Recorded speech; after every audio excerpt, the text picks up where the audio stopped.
capping the debt and avoiding default. Yes, when you follow common sense rules, you can have your cake and eat it too. New legislation introduced in the House of Representatives would force the government, like the rest of us, to pay our debts first, pay off the interest, pay off the principal on the debt before anything else.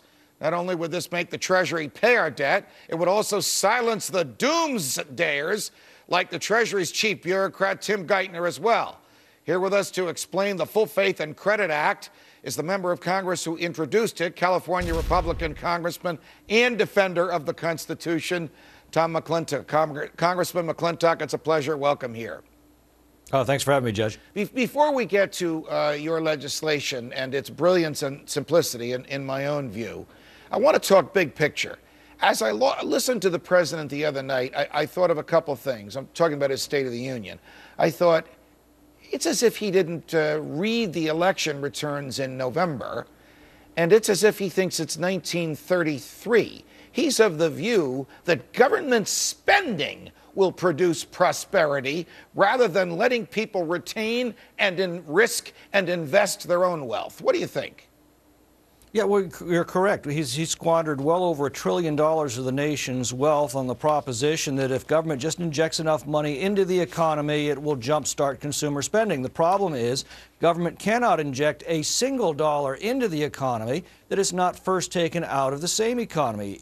It's true, if I take a dollar from Peter and give it to Paul, Paul's going to have an extra dollar to spend. That dollar is going to ripple through the economy. The problem is Peter now has one less dollar to spend in that very same economy. So that's why it hasn't worked. It never has. All right. You have proposed legislation which would not allow the debt ceiling to go up and would not cause default. The debt ceiling in this country has gone up astronomically.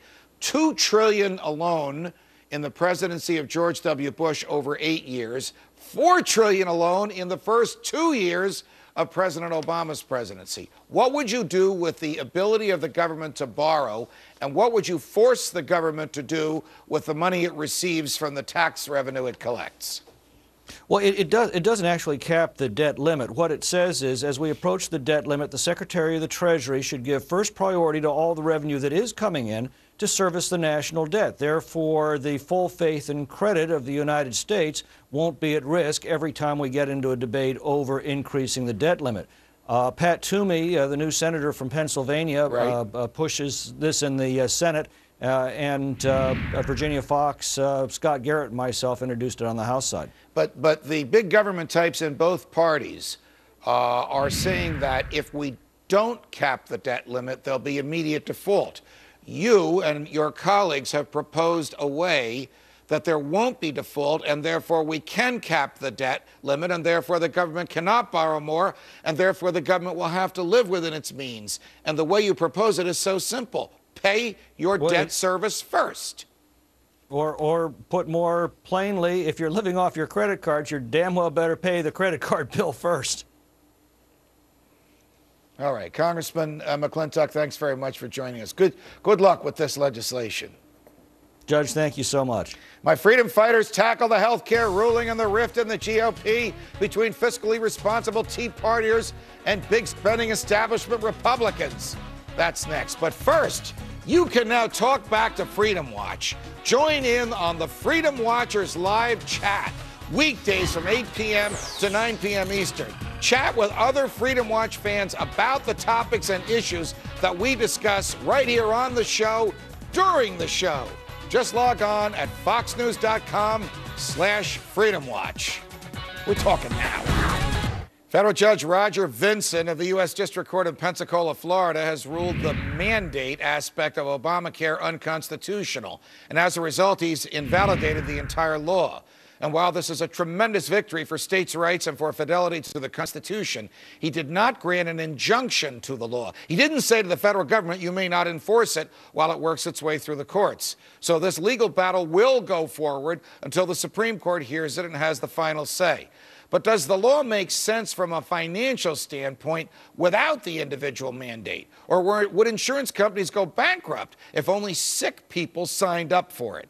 Here to discuss are my freedom fighters, America's nightly scoreboard anchor, my Fox Business colleague and friend, David Asman, Roosevelt Institute fellow, Lynn Paramore, and America's Future Foundation chair, Camille Foster.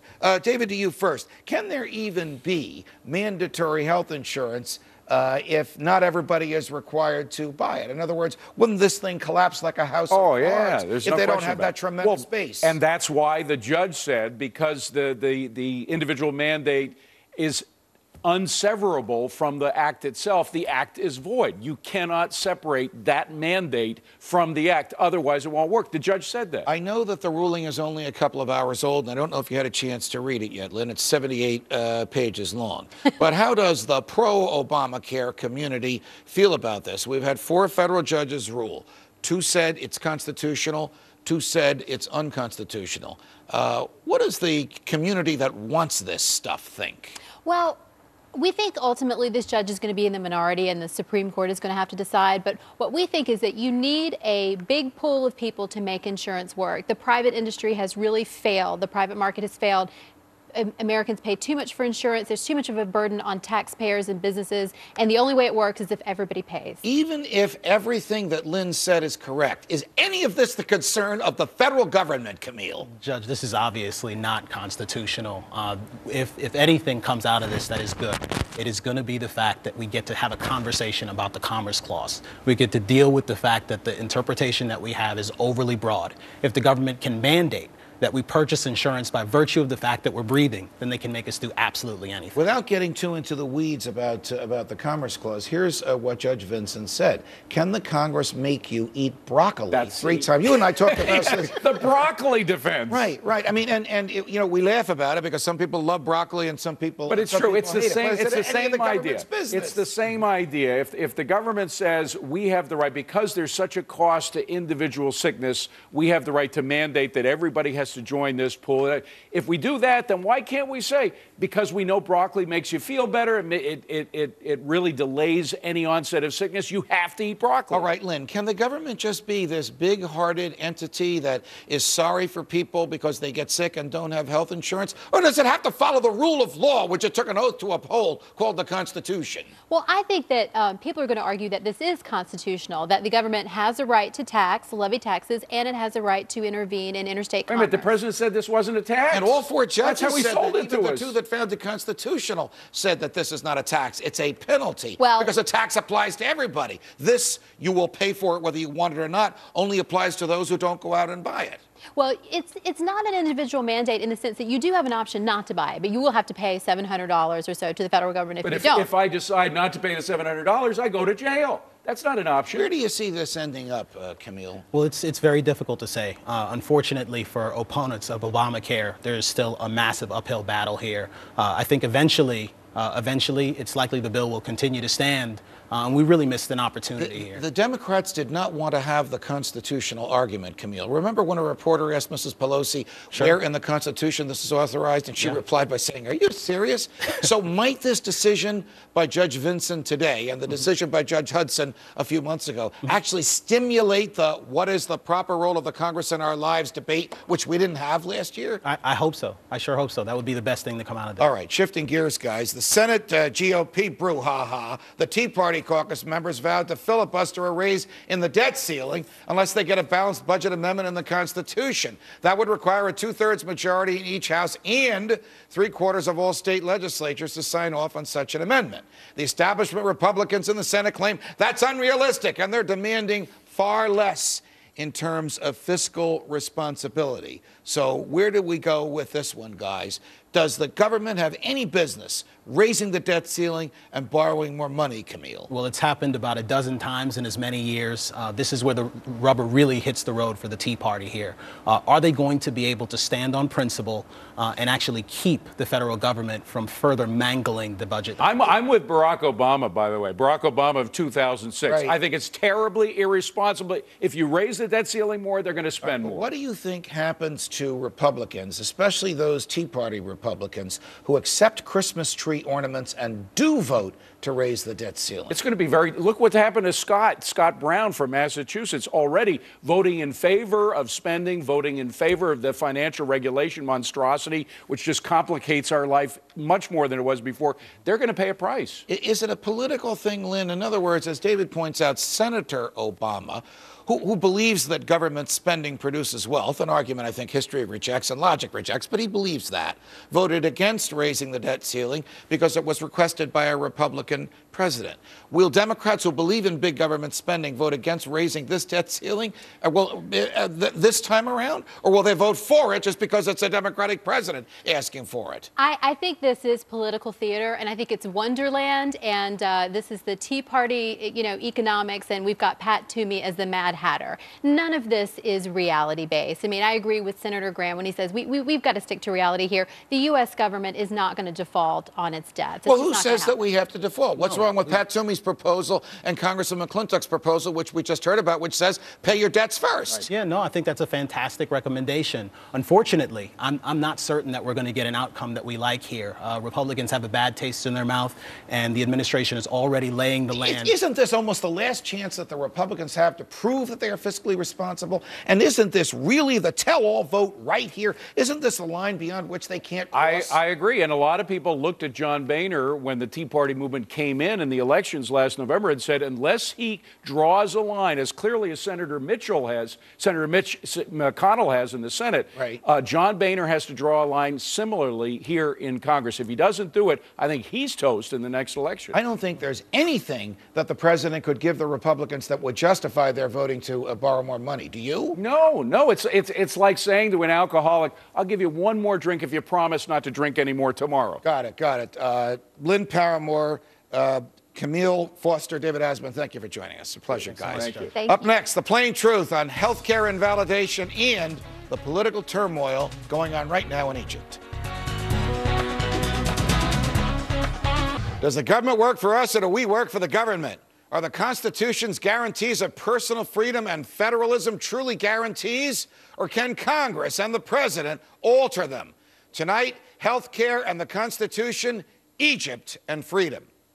Today in Pensacola, Florida, United States District Court Judge Roger Vinson invalidated the Health Care Reform Act signed into law by President Obama last year. This federal judge did what judges are paid to do: examine the law, and if it is authorized by the Constitution, even if he disagrees with it, then throw out the challenges. And, as in this case, examine the law, and if it is not authorized by the Constitution, even if he does agree with it, declare it unconstitutional. Judge Vinson ruled that Congress is without authority to force everyone to buy health care insurance and is without authority to force the states to raise taxes and then tell them how to spend the money. This is not judicial activism. This is judicial defense of the Constitution. Since the time of Chief Justice John Marshall, in a landmark case called Marbury versus Madison, courts have had the authority to stop the enforcement of laws that the Constitution does not permit. Were this not so, then nothing could restrain a majority in Congress and a president from taking whatever freedom or whatever property they wanted to take. Here, Judge Vinson found that the power to regulate interstate commerce, which the Constitution does grant to Congress, does not include the power to force people to engage in commerce. He also ruled that since the federal government cannot force anyone to buy insurance, its entire regulatory scheme is unconstitutional. Many of us who watch these things for a living saw this coming. It is a great ruling, and it reminds us that we still have a Constitution, and the Congress and the President are bound by it, just like the rest of us. The Supreme Court will have the last word, no doubt, on this. 10,000 miles away, a different battle for human freedom is playing out in the streets of Cairo and Alexandria, Egypt. There, Hosni Mubarak, a dictator friendly to the West, is watching the shattering of his government. Too many people for too long have been suppressed by Mubarak because of their beliefs. They have been jailed and tortured for their ideas. This has gone on all over the world. But in the Arab world, where government suppression of basic freedoms is open and notorious, people have had enough. Now, you will hear some folks say that this is lawless and dangerous, and the government that comes in may be worse than the one it replaces. Some will argue that dark and sinister forces are agitating so that they can come into power and suppress their opponents. Don't buy it. The millions who have risked their lives to challenge one-man rule in Egypt are from all across the political, ideological, and economic spectrum. They, just like our forefathers, have had enough with an autocrat. It is time for the dictator to go. What should the United States do? Nothing. Well, we should preserve the lives and protect the property of Americans there. But this decision to oust a dictator is a decision for the Egyptian people. We should openly welcome whatever government comes to power and permit all Americans to buy what they want from Egyptians and encourage Egyptians to buy from us. The Egyptians have suffered long enough. America has no business propping up dictators that the State Department happens to like. All in government who suppress freedom and steal property violate basic human rights, rights that every human has from birth, no matter where the person is born. It is about time the suffering Egyptian people and the American government recognize that. A great victory for freedom in Florida today, and another one about to come. From New York, defending freedom every night of the week. So long, America.